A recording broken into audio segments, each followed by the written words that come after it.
성경 묵상을 돕는 해설 가이드입니다. 안녕하세요. 묵상 코치입니다. 함께 읽고 나눌 말씀은 사무엘하 18장 1절에서 18절까지 말씀입니다. 압살롬의 죽음으로 반란의 열기는 일단락됩니다.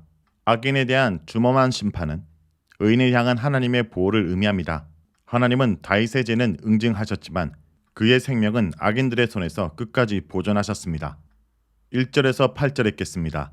이에 다윗이 그와 함께한 백성을 찾아가서 천부장과 백부장을 그들 위에 세우고 다윗이 그의 백성을 내보냈으되 3분의 1은 요압의 희하에 3분의 1은 스로의 아들 요압의 동생 아비새의 희하에 넘기고 3분의 1은 가드 사람 이때의 희하에 넘기고 왕이 백성에게 이르되 나도 반드시 너희와 함께 나가리라 하니 백성들이 이르되 왕은 나가지 마소서. 우리가 도망할지라도 그들은 우리에게 마음을 쓰지 아니할 터이요 우리가 절반이나 죽을지라도 우리에게 마음을 쓰지 아니할 터이라. 왕은 우리 만명보다 중하시오니 왕은 성읍에 계시다가 우리를 도우심이 좋으니이다 하니라. 왕이 그들에게 이르되 너희가 좋게 여기는 대로 내가 행하리라 하고 문 곁에 왕이 섬에 모든 백성이 100명씩 1000명씩 대를 지어 나가는지라. 왕이 요압과 아비새와 이때에게 명령하 이르되 나를 위하여 젊은 압살롬을 너그러이 대우하라 하니 왕이 압살롬을 위하여 모든 군지휘관에게 명령할 때 백성들이 다 들으니라. 이에 백성이 이스라엘을 치러 들러 나가서 에브라임 수풀에서 싸우더니 거기서 이스라엘 백성이 다윗의 부하들에게 패하매 그날 그곳에서 전사자가 많아 2만 명에 이르렀고 땅에서 사면으로 퍼져 싸웠으므로 그날의 수풀에서 죽은 자가 칼에 죽은 자보다 많았더라. 1절에서 5절은 압살롬의 군대와 전쟁하는 다윗의 모습입니다. 다윗은 마하나임에 모인 군사들을 모두 모아 군대를 조직하고 그들 위에 천부장과 백부장을 세웁니다. 그리고 군대를 3개 부대로 나누고 한 부대는 요압에게, 한 부대는 아비새에게, 한 부대는 가드 사람 이때에게 맡깁니다. 아비새와 요압은 가장 믿을 만한 사촌들이기 때문에 군대 장관으로 삼았고 이때는 비록 암몬 사람이지만 다윗에게 온전히 충성을 맹세한 믿을 만한 사람이기에 부대를 맡긴 것입니다. 이렇게 부대를 편성한 후에 다윗은 자신도 같이 출전하겠다고 선언합니다. 이런 다윗의 모습은 밧세바와 간통할 때 전쟁에 출정하지 않고 왕궁에서 낮잠 자던 모습과 대조를 이룹니다. 그는 이제 자신의 왕권을 되찾기 위해 예전과 같이 전쟁에 나서려고 한 것입니다. 하지만 백성들은 다윗의 출정을 막습니다. 그들은 다윗이 출정하게 되면 자신들은 안중에도 없고 오직 다윗만 죽이려 할 것이기 때문에 위험하다 말합니다. 또한 다윗이 자신 만명보다 중요한 인물이기 때문에 남아있어야 된다고 말하면서 대신 성에 남아 자신들을 지원해달라고 부탁합니다. 다윗은 의견을 받아들여 성에 남았고 대신 출정하는 그들을 배웅해 줍니다. 그러면서 요압과 아비새와 이때에게 한 가지 명령을 내리는데 그것은 자신을 위해 압살롬을 살려주라는 것입니다. 여기서 다윗은 압살롬을 살려야 될 이유를 몇 가지 이야기하는데 첫째는 자신을 위해서라는 것입니다. 이것은 압살롬이 자신의 아들이니 좀 봐달라는 것입니다. 둘째로 다윗은 압살롬을 아이라 부르는데 이것은 압살롬이 아직 천지분간 못하는 아이라서 이런 일을 벌인 것이니 조금 이해해달라 말하는 것입니다. 다윗은 군대 장관들이 이 명령을 지키게 하기 위해 백성들이 보는 앞에서 군대 장관들에게 명령하였습니다. 결국 모든 백성들에게 압살롬을 죽이지 말라고 명령한 것입니다. 비록 압살롬이 자신의 자리를 탐내는 반역자였지만 한편으로는 자신의 아들이기 때문에 차마 죽일 수는 없었던 것입니다. 이런 모습은 압살롬이 예루살렘에 돌아왔을 때 그를 박대하던 모습과 대조를 이룹니다. 이전의 아들에게 이런 애틋한 마음을 가졌더라면 압살롬이 반역을 일으키진 않았을 것인데 너무 늦은 것입니다. 6절에서 8절은 압살롬 군대를 이기는 다윗의 군대의 모습입니다. 다윗 군대는 압살롬 군대와 에브라임 수풀에서 싸우는데 이 지역은 나무들이 많고 지형이 복잡한 숲으로 전쟁 경험이 많고 계속 요단 동편에 주둔하던 다윗 군대와 요단 동편 지역에서 모인 군대는 이 지형에 익숙하였습니다. 한편 압살롬의 군대는 주로 요단 서편 지파들에게 모인 부대로 요단 동편 지형에 익숙하지 않았고 아마사도 요압만큼 전쟁에 능숙한 인물이 아니었기 때문에 압살롬 군대는 다윗의 군대에 패할 수밖에 없었습니다. 이 전쟁에서 압살롬의 군대에서 2만 명 정도가 전사했는데 패인은 군대가 사방으로 퍼져서 싸웠기 때문입니다. 지형이 복잡하기 때문에 압살롬이 원하는 것처럼 대군을 이끌고 멋지게 정면 승부를 할 수 없었고 복잡한 숲속에서 결국 군대는 이리저리 흩어졌으며 이렇게 흩어진 군대를 요압 군대는 지형지물을 이용한 매복이나 유인 작전 혹은 게릴라전으로 격퇴합니다. 8절에서 칼에 죽은 자보다 숲이 죽인 자가 더 많다라 표현합니다. 압살롬은 많은 군대를 데리고 수적 열세에 있는 다윗 군대와 정면으로부터 압도적인 힘의 차이로 이기고 싶었습니다. 하지만 전쟁에 능숙한 다윗과 요압은 수적으로 많은 압살롬 군대와 정면으로 붙지 않고 숲으로 유인하였습니다. 이렇게 압살롬은 아히도벨의 계략을 듣지 않으므로 결국 전쟁에서 패하게 됩니다. 하나님께서는 압살롬이 암논을 죽이고 다윗에게 반역한 죄를 심판하시고 다윗을 구원하시기 위해 압살롬의 길을 막으시고 전쟁에서 패하게 하셨습니다. 9절에서 18절 읽겠습니다. 압살롬이 다윗의 부하들과 마주치니라.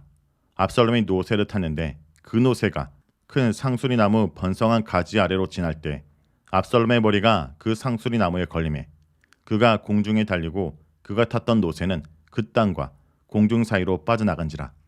한 사람이 보고 요압에게 알려 이르되 내가 보니 압살롬이 상수리 나무에 달렸더이다 하니 요압이 그 알린 사람에게 이르되 내가 보고 어찌하여 당장에 쳐서 땅에 떨어뜨리지 아니하였느냐. 내가 내게 은 10개와 띠 하나를 주었으리라 하는지라.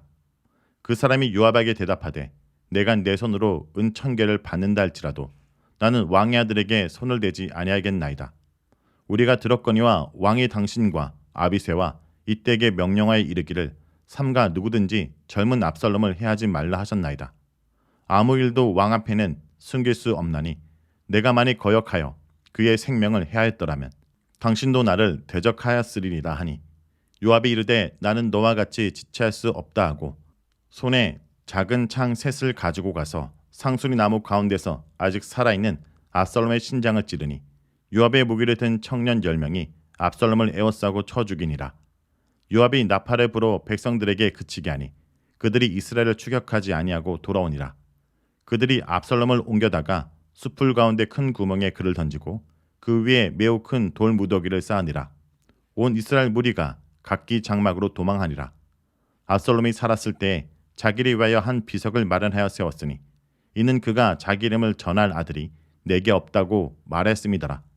그러므로 자기 이름을 기념하여 그 비석의 이름을 붙였으며 그 비석이 왕의 골짜기에 있고 이제까지 그것을 압살롬의 기념비라 일컫더라. 9절에서 10절은 압살롬이 나무에 걸린 내용입니다. 압살롬은 깊은 숲속에서 홀로 떨어져 가다가 큰 상수리 나무에 우거진 가지에 머리카락에 걸리고 그 사이에 압살롬이 타고 가던 노새는 그 아래로 그냥 빠져나가는 바람에 압살롬만 공중에 매달리게 되었습니다. 압살롬의 머리카락은 사무엘하 14장 26절에 따르면 매우 길고 풍성하다라고 말하고 있어 머리카락이 나뭇가지에 걸리면 충분히 몸이 공중에 매달릴 수 있다는 것을 알려주고 있습니다. 결국 그의 가장 큰 자랑거리가 그의 생명을 빼앗아가는 원인이 되었습니다. 이렇게 압살롬이 나뭇가지에 매달려 있는 모습을 그곳을 지나가던 다윗의 부하들이 발견하였고 한 사람이 요압에게 달려가 이 사실을 알려줍니다.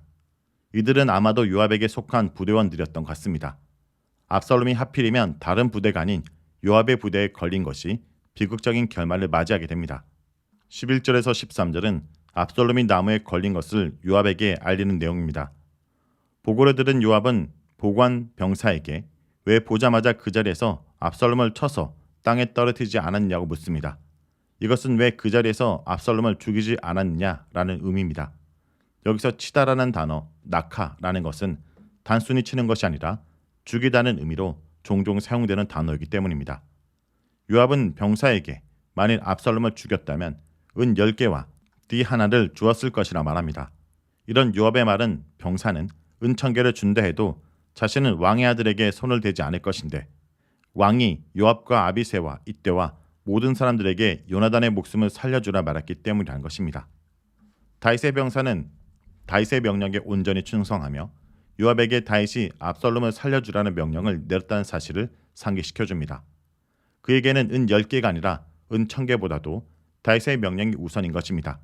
그리고 설사 돈이 탐나서 압살롬을 죽인다 하더라도 다윗이 결국은 그 모든 사실을 알게 될 것이고 그렇게 되면 자신은 반역자가 될 것이기 때문에 그렇게는 절대 할 수 없다 말합니다.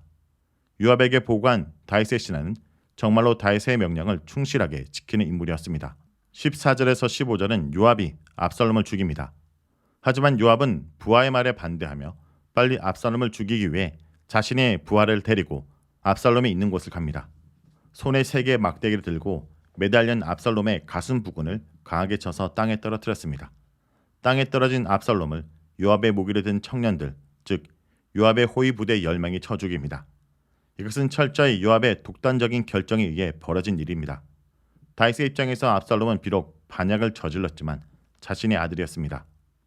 다윗은 이미 바세바에게서 얻은 아들과 암논을 잃었기 때문에 압살롬까지 잃는 아픔을 겪고 싶지 않았습니다. 하지만 요압의 입장에서 압살롬은 다윗의 왕권과 자신의 군대 장관 지위를 위태롭게 하는 인물입니다. 압살롬의 부대에서는 요압 대신에 요압의 사촌인 아마사가 군대 장관이었습니다. 이것은 압살롬이 왕이 되면 요압은 압살롬의 왕국에서 실각하거나 죽음을 당할 수밖에 없다는 것을 의미합니다. 요압은 자신이 다윗과 화해시키기 위해서 다윗의 미움을 받을 각오를 하면서 데리고 온 압살롬이 자신을 배신하고 자신의 지위를 위태롭게 하는 것에 대해 참을 수 없었던 것입니다. 많이 살려두면 압살롬이 언제 또다시 반역을 일으킬지 알 수 없었습니다. 한번 시도하여 거의 성공할 뻔하였고 시간이 지나 다윗이 점점 늙게 되면 아무래도 압살롬이 반역을 일으켜 왕이 될 확률이 높아지게 되는 것입니다. 설령 반역을 일으키지 않더라도 압살롬은 첫째 아들이고 수완이 좋기 때문에 다윗이 죽은 뒤에 왕이 될 확률이 높습니다. 압살롬이 왕이 되면 압살롬의 왕국에서 요압의 위치는 거의 없게 됩니다. 요압이 압살롬을 다윗에게로 데리고 왔을 때만 해도 자신이 압살롬의 후원자가 되어 다윗이 죽은 후에 압살롬을 자신의 손에 두고 뒤에서 조종하며 이스라엘의 최고 권력을 누리려 했을 수도 있습니다. 이런 의심이 신빙성 있는 것은 후에 다윗이 죽기 전에 아도니아를 왕으로 추대하여 권력을 쥐려고 시도하였기 때문입니다. 그런데 현재 상황을 보면 이런 애초의 계획은 전혀 실현 가능성이 없고 오히려 압살롬이 자신에게 매우 위협이 되는 존재가 되었기 때문에 요압은 기회가 생겼을 때 압살롬을 죽여버린 것입니다. 그는 왕의 명령보다 자신의 이익이 우선이며 자신이 옳다고 생각하는 것이 우선인 인물이기 때문입니다. 이전에도 다윗의 명령을 어기고 개인적으로 원수를 갚기 위해 아브넬을 죽인 적이 있습니다. 요압은 현재 다윗의 군대 장관이기 때문에 다윗도 자신을 함부로 할 수 없다는 사실을 잘 알고 이렇게 대놓고 다윗의 명령을 어긴 것입니다. 이런 요압의 모습은 다윗의 명령에 순종하던 다윗의 부하와 대조를 이룹니다. 요압은 자신의 이익에 영향을 주지 않는 경우에는 다윗에게 충성을 하지만 자신의 이익과 다윗의 명령이 배치될 때는 자신의 이익을 위해 행동합니다. 그렇기 때문에 요압은 다윗에게 가장 든든한 신하이자 가장 믿을 수 없는 신하이기도 하였습니다.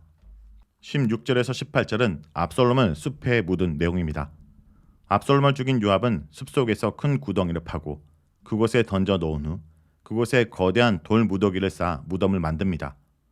돌 무더기는 저주받은 자의 무덤을 의미하는 것으로 요압은 압살롬을 예루살렘에 있는 가족묘에 묻어주지 않고 돌 무더기 무덤에 묻음으로 왕자가 아닌 반역자로 취급하였습니다.